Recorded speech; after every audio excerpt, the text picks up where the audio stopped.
Сергей Рахманинов – всемирно известный композитор и пианист-виртуоз. Он считается одним из последних представителей романтизма в русской классической музыке. Цитата. «Почти сразу после приезда в США Рахманинов подписал в Нью-Йорке контракт с фирмой грамзаписи и согласился на очень плотный изнурительный график гастролей в качестве пианиста, которые были бы необходимы для того, чтобы заработать средства на содержание семьи. Он купил дом.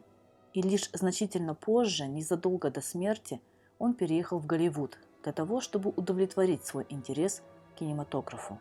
Именно в соответствии с его пожеланиями он был похоронен на кладбище в Нью-Йорке, на участке, который он купил, и где он покоится вместе со своей женой Натальей и дочерью Ириной. Он захоронен в городе под Нью-Йорком, на кладбище, которое называется Кенсико. Это замечательное и красивое место, где захоронено немало знаменитостей, но могила Рахманинова привлекает самое большое количество визитеров. Естественно, за ней хорошо ухаживают. Утверждение Мединского о том, что могила находится в плохом состоянии или ее никто не посещает, включая членов семьи, является однозначной ложью. Так заявила в интервью «Радио Свобода» праправнучка Рахманинова Натали Волконская-Уанамейкер.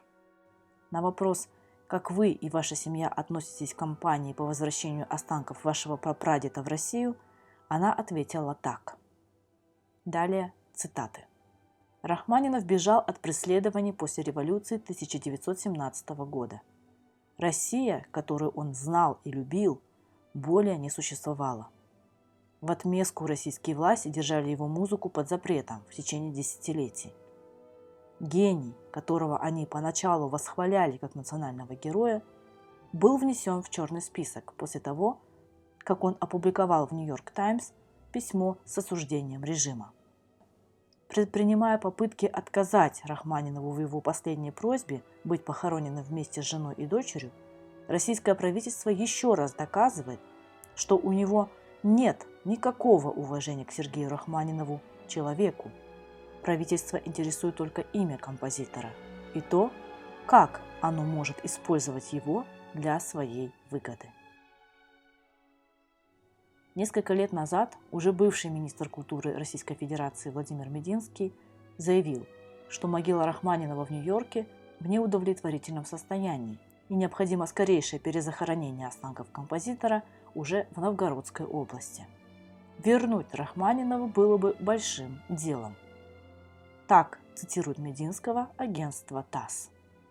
Денис Мацуев, председатель Общественного совета при министерстве, в эфире радиостанции «Говорит Москва» также заявил, что Рахманинов захоронен, цитирую, в ужасном месте, на ужасном кладбище под Нью-Йорком.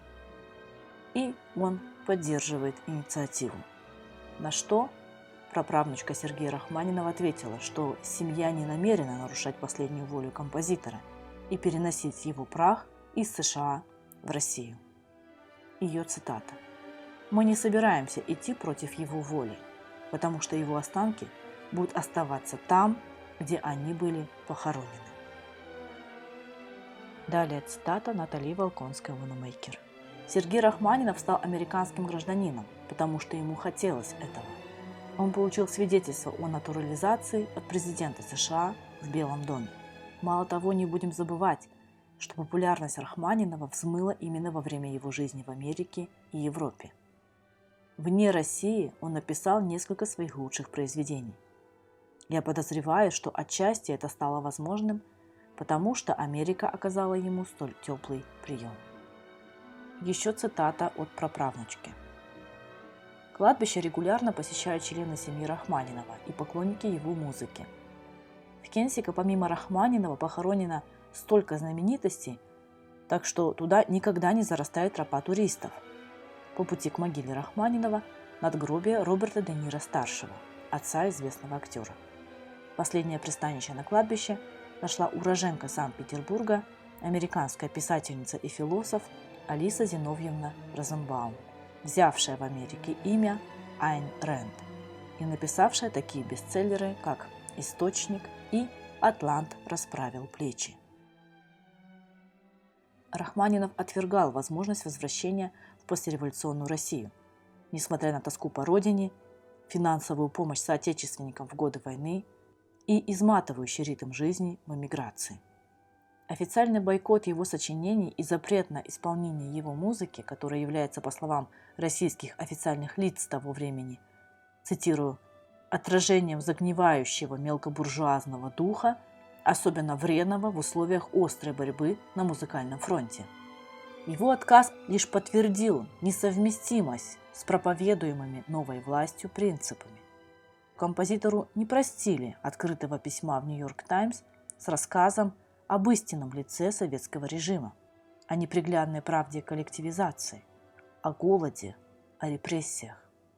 Но через несколько лет, 28 июня 1941 года, он написал, цитирую, что независимо от моего отношения к большевизму и Сталину, истинные патриоты России должны помогать своей отчизне одолеть агрессоров.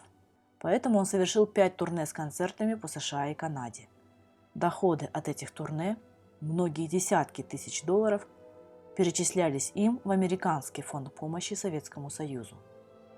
На деньги Рахманинова для советской армии был построен боевой самолет. И после этого запрет на его музыку в СССР был снят. Надо же, вот деньги опять решили все проблемы.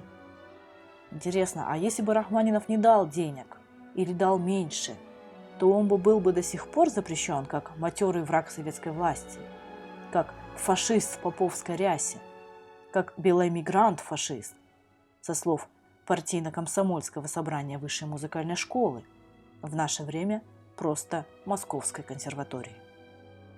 Какое двуличие!